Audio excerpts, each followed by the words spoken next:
तो यहाँ पे हम लोग अब आ गए हैं प्रोसेस अकाउंट के उस रूल्स पे ऊपर जो है जॉइंट एक्सपेंसेस से रिलेटेड। यानी कि जब आप प्रोसेस अकाउंट में आगे का सम्स बनाते हुए बढ़ेंगे तो आपको जॉइंट एक्सपेंसेस से रिलेटेड कुछ सम्स मिलेगा।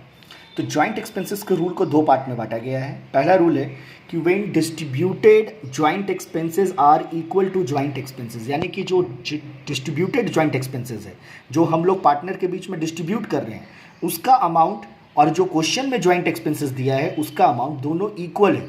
तो ये फॉर्मेट से उसका कैलकुलेशन होगा।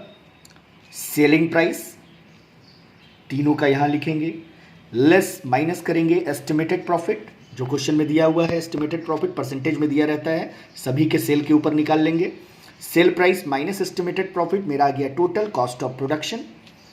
टोटल कॉस्ट ऑफ प्रोडक्शन में से लेस करेंगे सेपरेट एक्सपेंसेस, जो इन तीनों का अपना सेपरेट एक्सपेंसेस है, माइनस करने के बाद आएगा शेयर इन जॉइंट एक्सपेंसेस, है ना। तो यहाँ पे इतना ही करके छोड़ देना है, क्योंकि यहाँ आपका जो इस डिस्ट्रीब्यूटेड जॉइंट एक्सपेंसेस, यानी कि ये जो लास्ट में जो आंसर आता है डिस्ट्रीब्यूटेड जॉइंट एक्सपेंसेस का टोटल जो है क्वेश्चन में जो जॉइंट एक्सपेंसेस दिया रहेगा, for example material, labour, overhead, इन तीनों का एडिशन और ये जो डिस्ट्रीब्यूटेड जॉइंट एक्सपेंसेस होगा इसका एडिशन बराबर होगा।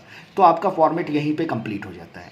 लेकिन when distributed amount of joint expenses exceed the amount of joint expenses, यानी कि ये जो डिस्ट्रीब्यूटेड जो लास्ट में कैलकुलेशन से हम लोग लाते हैं ये क्वेश्चन में दिया हुआ जॉइंट एक्सपेंसेस से ज़्यादा हो जाता है, तब क्या करेंगे?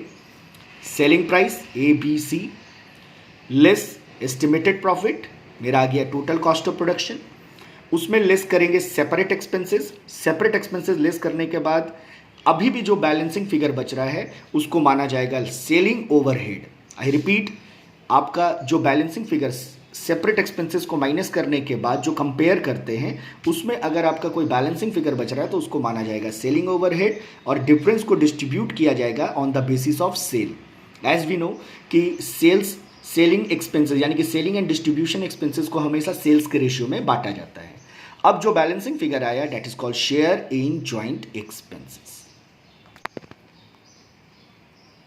आइए इसका फॉर्मेट देख लेते हैं कि अगर आपको इस कैलकुलेशन के बाद सम्स बनाना है तो ये कैसे बनेगा।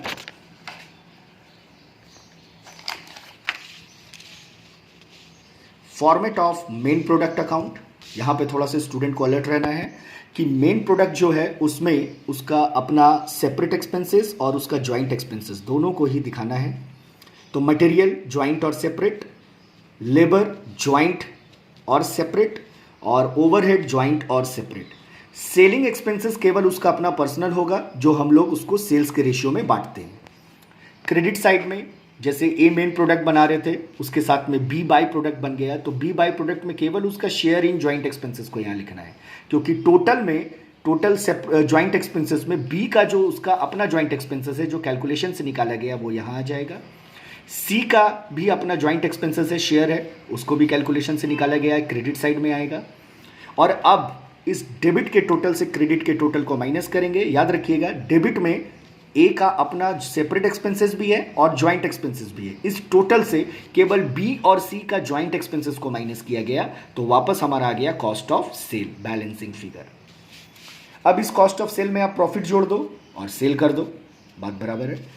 अब आया बाय बी प्रोडक्ट अकाउंट, तो बी का जो बाय प्रोडक्ट अकाउंट है इसमें ए से जो आपका जॉइंट एक्सपेंसेस का शेयर आया है, यानी कि ए में आपने लिखा by B product account, sorry by B by product account, तो यहाँ पे लिखना पड़ेगा to A main product account, उसी अमाउंट को जॉइंट एक्सपेंसेस को। और अब बी का जो सेपरेट एक्सपेंसेस है material, labour, overhead, selling and distribution expenses जो उसका अपना पर्सनल है, ये सबको जोड़ दिया जाएगा by cost of sale. Cost of sale को फिर नीचे लाएंगे और उसमें प्रॉफिट को ऐड करेंगे और सेल कर देंगे। तो इस तरह से हम लोगों का ये जो लास्ट रूल था प्रोसेस अकाउंट का, जॉइंट एक्सपेंसेस, इसका डिस्ट्रीब्यूशन और इसको कैसे फॉर्मेट में बनाया जाता है। Thank you.